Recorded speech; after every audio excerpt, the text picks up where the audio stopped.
Құралайлар өретіғын бөктерде, отамалы аңыз жүріп өткенде, қызғалдақтар бір-ақ рет шығады, бір-ақ рет өртінеді көктемде. Мұндай шумақтар екі ақынның бірінің қаламына іліге бермейді.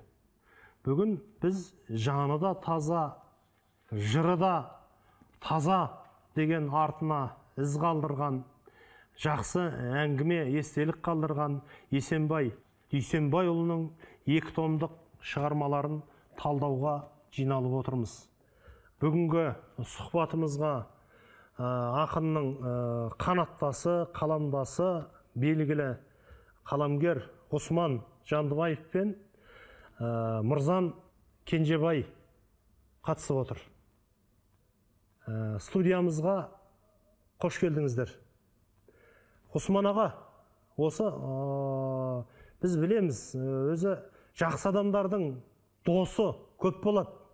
Ол тіптен бүкіл осы жүрген айналасы, ортасы бәрі сол адамның досы деп есептеуге болады. Есенбай Дүйсенбайұлында сондай бір жақсы қасиет бар. Бірақ енді дегенменде тонның ішкі бауындай жақын араласқан бір адамдасы болады. Пікірлесі, сырласы болады. Көп жыл қызметтес болған, сырлас болған өзіңізсіз ғой. Жаңағы мен оқыған жыр шумағы қалай мөп-мөлдір болса, Есенбай Дүйсенбайұлының жан дүниесі де сондай мөп-мөлдір деп есептейміз. Біраз әңгімені естеліктен бастап көріңізші. Есенбайды алғаш көруім 1967 жылы. Ол кезде, соның алдында 66 жылы мен республикалық поэзия конкурсының бас жүлдесін алып, соған орай Әбу Сәрсенбаев ақсақал, Қазақ радиосының бас редакторы Сәбит Масқұтов хат жазған, өлеңдеріңді жазушы баспасына өткіз, кітабың шығаруға көмектесейік деп. Оларды өткізіп қойған едім. Сонымен 1967 жылдың жазында осы кітабым не болып жатыр екен? Білейін, барайын деп, жазушы баспасының поэзия редакциясына бас сұқтым. Шыға беріс есік жақта бір бос стол тұр. Сол столдың жанында түрегеп бір жігіт тұр екен. Танымаймын. Бірақ өлеңдерін жаңа папкаға салып реттеп тұр екен. Папканың сыртынан көзім түсіп кетті де, Есенбай Дүйсенбаев деп жазылыпты. Бұл мұндай ақынды мен оны бұрын бір-екі рет газеттерден оқыдым. Жақсы ақын екен деп ішімнен солай сөйтіп ойлаған едім. Оған мен дүндегім жоқ. Сонымен Томанбай ағалармен сөйлесіп, редакторлармен кітабым мән жайын түсінгеннен кейін шығып кеттім. Ал енді таныспай қалдық енді, орайы келген жоқ. 87 жылы Есенбай бір кітап құрастырып жүр екен. Соның бір күні маған жолығып қалды да, көптен танитын адамша, әй Ғұсман, мен бір кітап құрастырып жатыр едім. Соған сен қатыс, өлеңдеріңді бердемесі бар ма? Сонымен өлеңдерімді бердім. Осыдан кейін ақ Есенбай екеуміздің жақындасып, танысуымыз, сөйлесуіміз басталды да кетті. Кейіннен Есенбай екеуміз жазушы баспасында бірге істеуге тура келді. Бірге істедік, 7 жыл бірге отырдық. Осы кезде Есенбайды жақыннан өте жақсы таныдым. Ғұсман аға, жақсы айтып отырсыз. Өзі сіздердің ақындық мінездеріңізде ұқсайды. Есенбай ағаны бізде төңіректедік қой, мұны. Мырзекең бар бәріміз. Мырзекеңдер бұрыннан, біз кейіннен білдік мысал үшін. Көп артық ештеңені талап етпейді.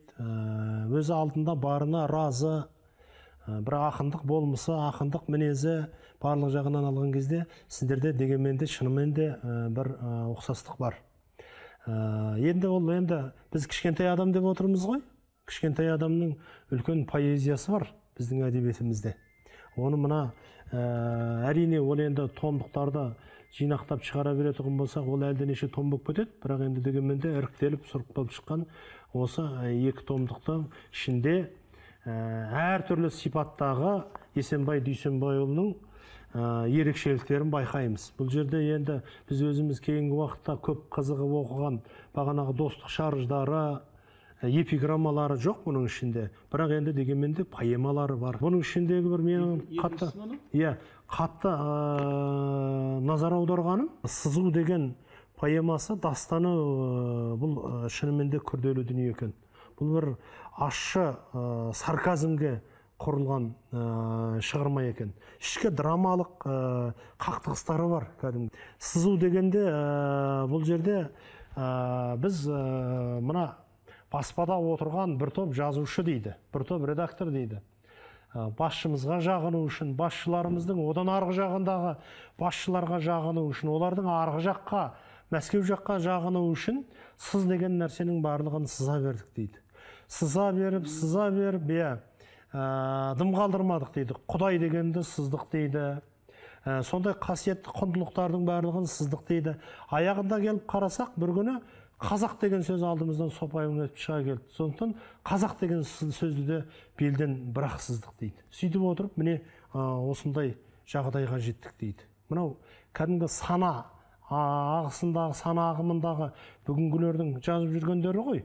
Міне осындай жағдайға қалай жеттім, осы күнге қалай жеттім деп ішінен тарқатылып шыққан әңгімені айта келіп, бағанағындай бір сарказм, бір драмалық шиеленістерді беріп отырып жазатын, мынау «Сызу» деген өзі бір күрделі шығарма екен. Әйтпесе мен Есенбай Дүйсенбайұлынан шыны керек мынандай үлкен толғаулар нәрселерді онша күткен жоқ едім. Бәсе ол мен өзім Есағанды мінез тік айтатынын айтады, сондай адам деп ойлайтын едім.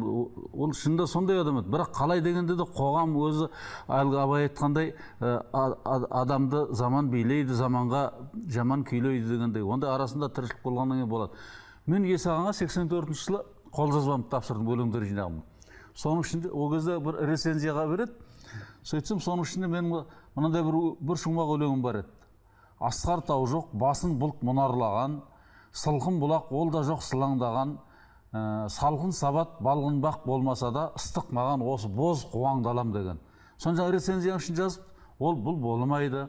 Бұл неге боз дала болады? Бұл бозарып кеткен деген бізге болмайды. Ол неге жасыл дала? Оны бір рецензент жазып отыр ғой. Рецензент жазып отыр. Бұл біздің еліміздің мына құлпырып көктеп келатқан елімізге бұл келмейтін нәрсе. Бұл неге дала? Бұл қай жылы сонда? Кеңес заманы ғой. Кеңес заманы 84 жылы. Деген жаңаны Сызуында өзі сондай, Есағында сондай несі тап болған екен ғой. Сондай нені бастан өткерген екен. Сол жылдары сіздер бағана қатар қызметте болдыңыздар ғой. Бұл кісінің енді редакторлығы өлеңнің, қазанның, шөміштің басында отырды ғой. Есенбай Майталман редактор еді. Ал енді оның редакторлығында Есенбай тек қана ол жағы қатесін түзеп, автормен, авторлық қатесін, корректорлық қатесін түзеумен шектелмейді. Оған қанағаттанбайды. Ол қазақтың классиктерінен бастап Абай, Мұхтар Әуезов, Жансүгіров, Бейімбет Майлин қайсысы болмасын, оған жағы кітабына кәдімгі ғалымдар шақырайды. Текстологиялық түзетулер енгізеді. Негізі редактордың текстологиялық түзету енгізуі міндет емес.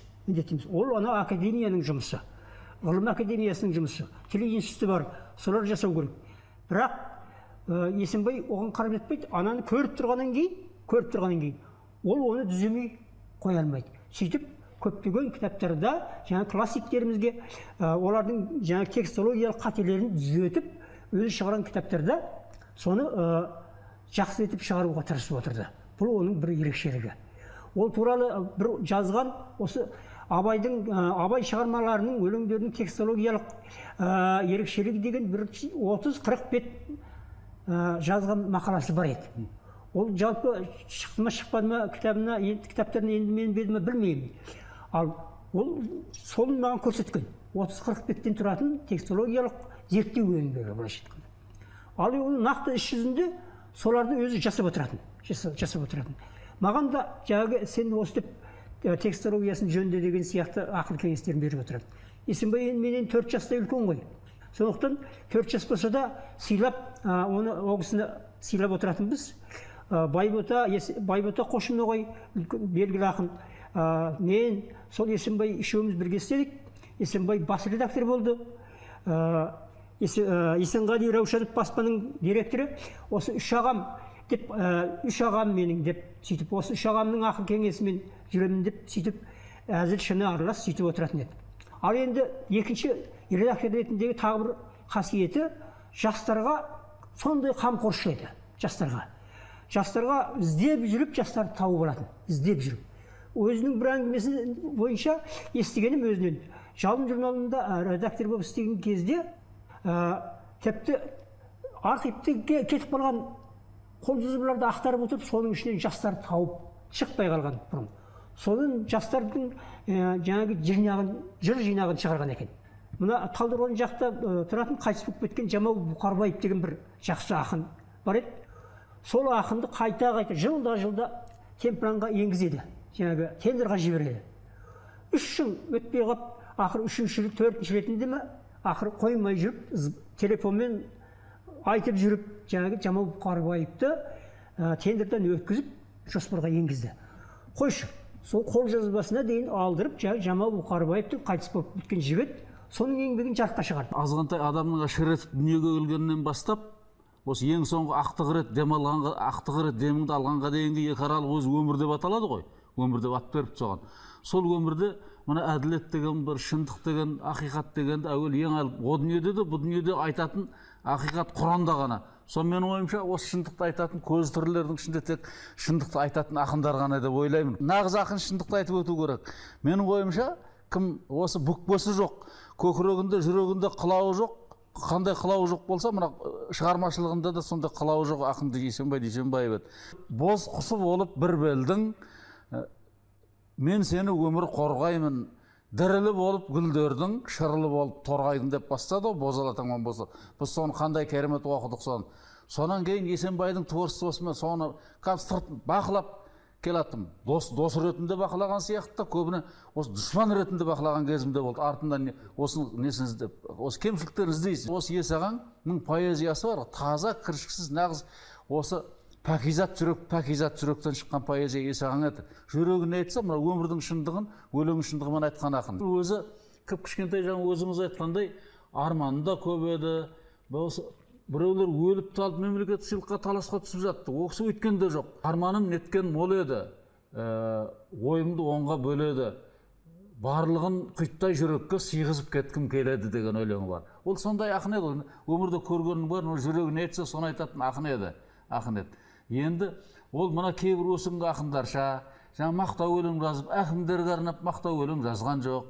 Жағымпаздық деген атымен ол кісінің қанында жат қасиет еді ақынға. Керісінше мына қоғамның көлеңкелі жақтарын, қоғамның дертін, мұсмана айтыңызшы, өзі қаламдастарын, солардың бойындағы көрген кемшіліктерін, кейбір қасиетсіздіктерін айтқан адам. Түзетем деп заманды деді деп талай мәрт қолпаштап қумен наданды, қоғамымызды қартайтты деген бір өлең бар енді. Соны маған арнап бір жазған эпиграммасы бар. Ырзалықпен демеймін ыржаңдайды, ыза болмай қоғамға жыр жазбайды.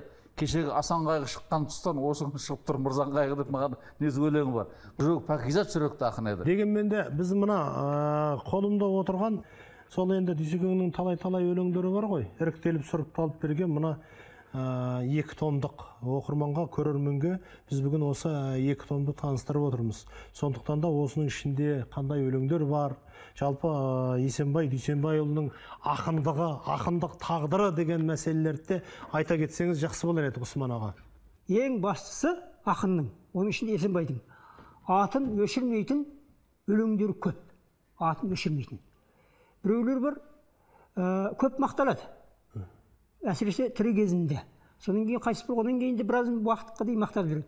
Бірақ оның атын ұзаққа сақтайтын шығармашылығы болмайды. Содан кейін өзі біртіндеп жаңа тоқтаған машина біртіндеп барып тоқтайды ғой өзі инерциясымен.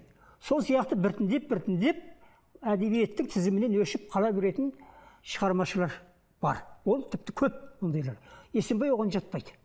Есенбайдың ол біртіндеп ол өрлей береді. Біртіндеп оның аты шыға береді. Менің ойымша. Өйткені ол жақсы ақын. Бұл кісі әсіресе кейінгі жасы 70-ке тақаған кезде шабыты керемет оянды. Сөйтіп бұл кісі күн сайын 2 өлеңнен жазып әкеледі, оны оқиды. оқиды. Және де оған пікір қалай деп сұрайды. Мына осы өлеңім қалай? Содан кейін пікір айтасың. Осы өлеңдердің көпшілігі барлығы дерлік тамаша өлеңдер болды. Алғашқы кітабы 1970 жылы шықты, жазушы баспасынан. Сол жылы менің де жаңағы барып жүрдім деген кітабымыз 70 жылы шықты. Екеуміз бірге шығардық кітапты. Сол жылы кітап шыққаннан кейін іле-шала сол кезде жас сыншы, қазіргі белгілі сыншы, сын журналының бас редакторы Бақыт Сарбаланың Лениншіл жас газетінде көлемді мақаласы жарық көрді. Осы мақалада 4 ақынды атап өткен, мақтап. Оның біреуі біріншісі Темірхан Медетбек, екінші мына осы Есенбай Дүйсенбайұлы, сосын Жарылқасын Аман және де Усман Жандыбаев. Содан Есенбайдың бір ерекшелігі, жаңа мырзан айтып отырғандай, аса көп қайта жиі мақталып кетпесе де, бұл кісінің шығармашылығы сын естіген жоқ. Бұл жалпы Есенбайдың өлеңі туралы сыни мақала, нашар екен деген сөз әлі күнге дейін шыққан жоқ. Яғни бұл кісі сын естімеген. Бір жарысында өзіміз естіп қалдық. Бұл кісі сын естіген жоқ. Тәуелсіздік жылдары мүлдем басқа қырынан танылған. Мүлде басқа қырынан танылған. Оны айтып жатады ғой, екінші тыныс ашылды деп, ашылған ақын деп. Осы екінші тыныс ашылған ақынның біреуі Есенбай. Бұнда да бір керемет бір ішкі ойын ақтарған, және де басқаша. Бұрынғыдай емес, жаңа стильмен, жаңа бір шабытпен жазған өлеңдер бұл. Осы өлеңдері жаңағы бұл ақынды мәңгілікке қалдыратын өлеңдер. Осы мына кітабында 2 томдығына енді осылардың ішінде жаңағы тамаша өлеңдер өте көп. Мұндай өлеңдер жазған ақын ешқашан мақталмады деп қазір айтуға болмайды. Бүгін мақталмаса ертең. Кейін әдебиет оқулықтарынан түспейтін ақынның біреуі деп есептеймін Есенбайды. Қазақта, енді Қожа Ахмет Яссауиді да қазақтай берейікші енді. Хикмет жазған Яссауи ғой, Қожа Ахмет Яссауи. Содан кейін мен Әбубәкір Кердердің көрдім, хикметтер жазған. Содан кейін осы хикмет жазған Есенбай Дүйсенбаев. Хикметтері мұның іші де бар ғой. Керемет, сол жаңа әбден жасы келген кез жазған хикметтері мұның, Есағаңның. Ал енді сонда осы хикметтерінде Есағаң екінші қырынан танылды. Мысалы, ана өзі параллелизм дей ма, не дейді? Өзі мына өзін кімменен салыстырып отырып, кімнің зар мұңы менен, ілім білімімен Қожа Ахмет Яссауидің сосын өзі сонымен қатар жол кәдімгі ненің домбыраның қос шегінде жалғасып отырып Қожа Ахмет Яссауимен сырласып отырып жазған хикметтерінің көбі. Соның ішінде керемет сөздер бар. Кімге айтады? Қожа Ахмет Яссауи айтады: көрге түрі түстің сен, өлең жаздың меруерт, егілем жер үстінде мен емсіз дерттен еңіреп деп Қожа Ахмет Яссауимен сырласып отырып, мына қоғамның дертін айтады. Мен емсіз дерт дегенде ол өзін жаңағына өзінің тұла бойындағысын айтып отқан жоқ. Мына қоғамның дертін айтып отыр. Жаңағы өлең алдында айтқан өлең сияқты мына қоғам біздің әлгі қу менен надандарды қолпаштап, мына қоғам бізді қартайтты ғой деген жаңа өлең сияқты. Бұл Есағаң сөйтіп кейіннен осы сақа жігіт болғаннан кейін, ақсақал жасқа аттағаннан кейін өлеңдер өз алдына бір бөлек. Қалжыңдап айтсам да шынымды айттым, Есағаң сіз көз түрі мына Яссауи болып кеттіңіз ғой. Хикмет жазған мен Әбубәкір Кердерден кейін хикмет жазған адам көрген жоқпын дедім. Оның айтатын жаңа хикметтерінде біреулерге үй керек, жүлде керек, бақша керек, тұратын гүлге бөлеп, тойымсызын шіркіннің қараш десем, бейбәйбішем сыбырлайды, үндеме деп. Үндеме дейді, әйелім айтады, үндеме дейді. Бір нәрсе айтсам, біреулер мінін айтайын десем, үндеме дейді. Мына қоғамда үндеме. Қожа Ахмет Яссауи, мен қалай үндеме етем бұл дүниеден. Сарказм ғой. Сарказм, Қожа Ахмет Яссауи. Міне, бұл керемет табылған жаңа өз кілті. Өзің жан сырын, мына қоғамда өзің азаматтық орын, ақындық орнын көрсете білудің өзі керемет кілтін тапты осы хикметтер арқылы. Қожа Ахметке тағы да айтады, мұңын айтып отыр: көкке өзімді пенде білдім, көз жас төге мұңайып, сен де құлсың, мен де құлмын, кел екеуміз жылайық, Қожа Ахмет Яссауи деп келеді да, сөйтіп отырып, мына бүгінгі тәуелсіздік алғаннан кейінгі заманның өзіндегі де мына осының дертімізді, қоғамның көлеңкелі жақтарын айтады. Осы Қожа Ахмет Яссауидің хикметі бүкіл түркі поэзиясының шоқтығы биік шығармасы деп есептеймін. Ол өз кезеңіндегі сол тұстағы өзінің формалық жағынан да ерекше шығарма еді. формалық жағынан да. Және де мазмұны жөнінен де.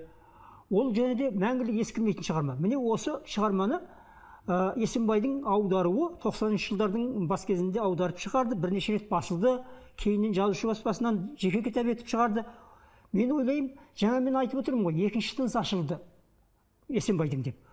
Осы Қожа Ахметті аударуы оған үлкен бір жаңағы үлкен шығармашылығына бір шабыт тудырған сияқты. Шабыт тұрған. Өйткені оның жаңағы кейінгі өлеңдерінде осы Қожа Ахметтік сарындар, ясаулық сарындар сондай көп кездеседі.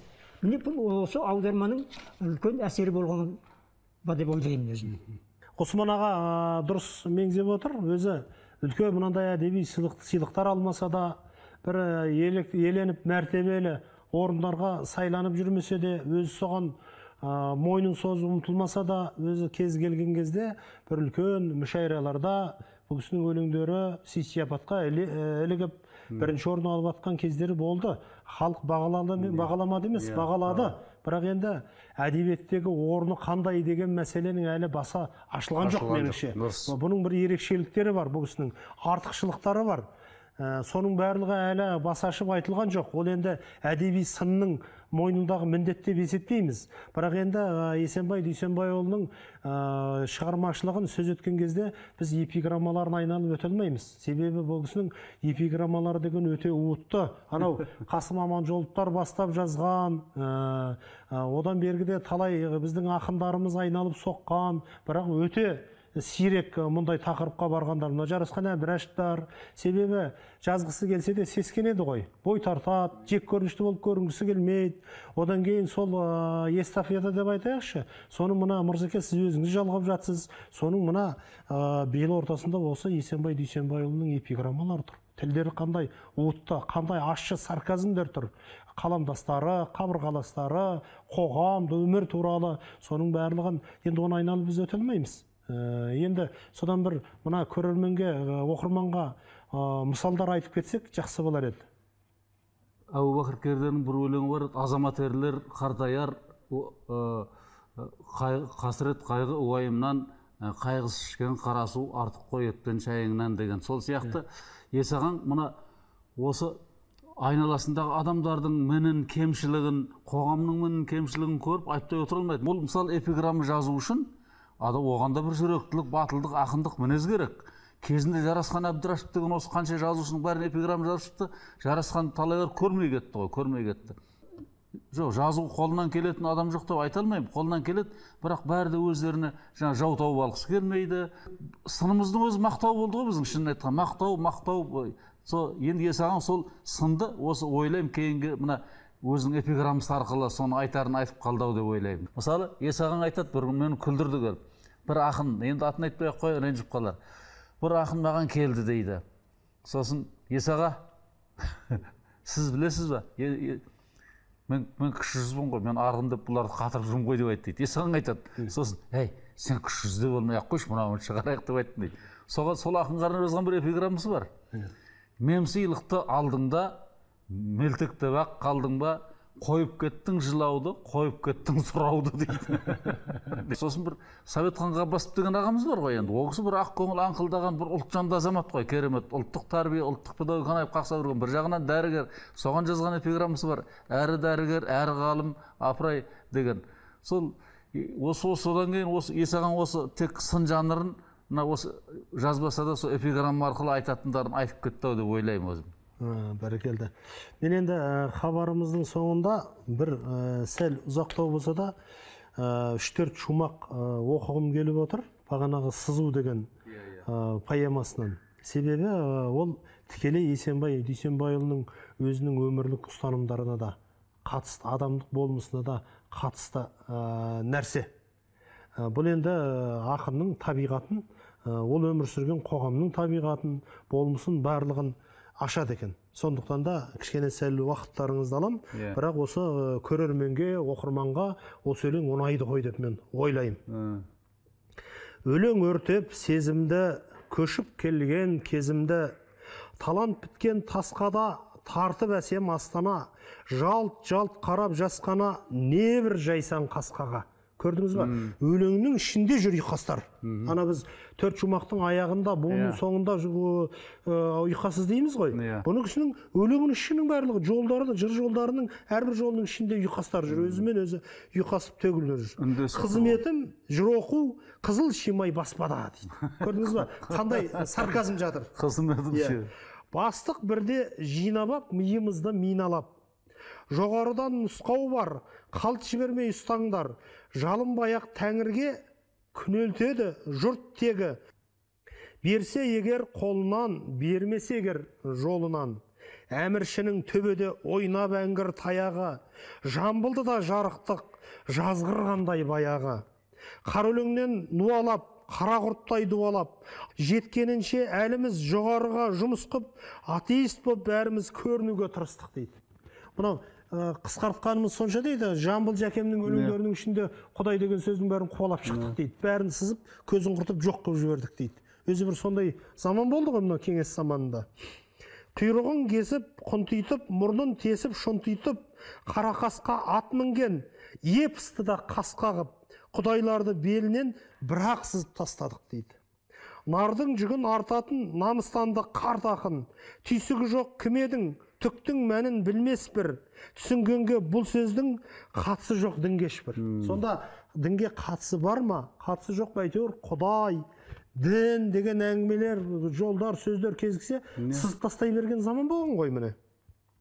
Адамшылық азайып, кезде пейіл тарылған, менің айтып тұрғаным ариман ғой, ариман. Одағымыз әлсіреп, одан құлап қалмайды деп бағана қарт ақын өкпелеп айтып тұр ғой. Сендердің сол сөзді жібергенінен, сол сөздің кітапқа шығып кеткенінен біздің кеңестер одағы құлап қалмайды айналайындар. Сіздер неге сонша шала шабылып жүрсіңдер деген сөзі ғой. Көрдіңіз бе? Сол мына заманда қалай келе-келеп сарказм ащы шындықты ақынның уытты тілімен беріп отыр.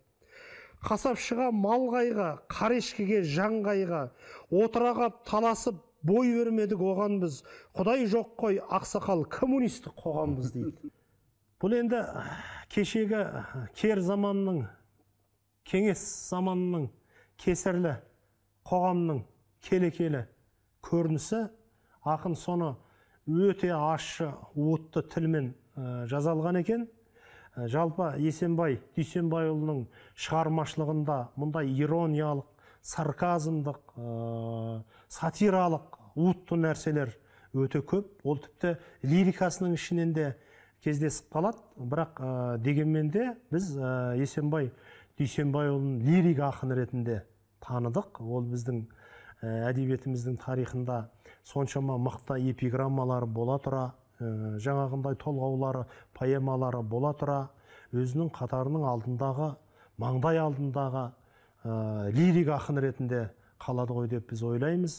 Есенбай Дүйсенбайұлына оралып соғу керек, Есенбай Дүйсенбайұлын насихаттау керек, оқырманға, көрерменге таныту керек. Біз бүгін осы орайда бас қосқан едік. Осы сұхбатымызға қатысқандарыңыз үшін Есенбай Дүйсенбайұлының есімін елдің, оқырманның есіне бір қайыра салып қойғандарыңыз үшін сіздерге мыңда бір рахмет. Кітапханамызға келіп тұрыңыздар, кітапханамызды көріп тұрыңыздар.